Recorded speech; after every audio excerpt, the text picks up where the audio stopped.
All right, class, I have returned.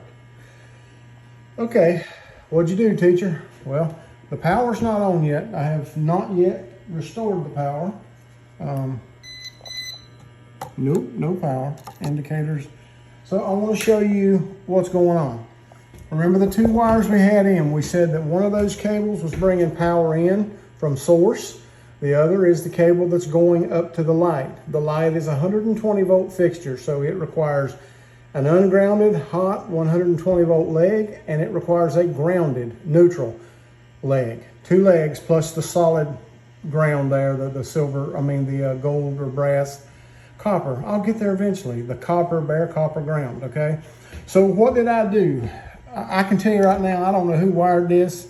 And I'm not one to throw mud or sling or anything like that, but that's the kind of wiring you get if you hire your buddy the plumber that's seen it done one time when he was working downtown with Johnny and the boys. I'm telling you now, learn to do this yourself, learn to do it the right way, or hire somebody that does know how to do it the right way. But whatever you do, don't hire somebody that seen it done one time or whatever. You know what I'm telling you. This is serious business. So what's coming in here? Well, it's a little harder to see now, but one cable will bring in power, is hot all the time. The other cable takes power up to the light and it's hot only when the switch is on. So the grounds are tied together back in the box, and then one of them is left long and tied to the yoke right here. So the whole thing is grounded. The white wires should always be the neutral ungrounded conductors. So what I have done, and in a circuit, the neutral or the grounded or neutral conductors must always be common to one another. So we can just tie those together and keep them common because they're the grounded conductor. We'll explain and talk more about that in class. So what have I done? I've taken the grounded conductor, this one, which is coming from source, this one, which is going back to the light, and they're tied together with this wire nut.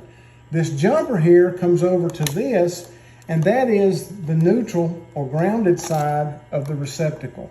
So rather than, I could have just put those two wires under this screw here, but in my professional opinion, this is a better connection, a better way to do it. Always do it that way when you can.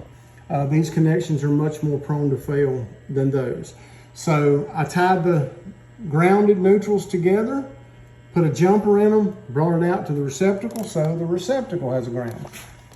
A switch, on the other hand, single pole switch, has no need of a neutral. It's just simply a gate. It's either open or closed, off or on. Power either flows through it or it don't. It either stops the flow of power or it allows the flow of power. And that's what this toggle does. So when we look at this side, we're talking switches and now, so don't think about the neutral. The neutral's done. That's for the receptacle. Nothing to do with the switch. These two black terminals here, on switches and receptacles in the light, they'll always indicate a common terminal. If you notice, there's a little tab right there that ties these together. Unless you break that tab out, these are at the same electrical potential. So if you make this one hot, that one's hot. Or if you make this one hot, that one's hot. That one serves the receptacle, that one serves the switch. So the power for the switch comes in here and out here. Power for the receptacle comes in here. With this tab, they're common. Therefore, I only needed one wire over to this. That is the wire that's bringing power from source. It's tying in here. It is putting power both on the receptacle and the line side of the switch. When the switch is on, then power flows through it and out the brass terminal, which then carries the power and the ungrounded conductor up to the light so the light can burn. Okay, so that's how that works. I'm gonna put this thing in the box and button it up, and we'll be good to go.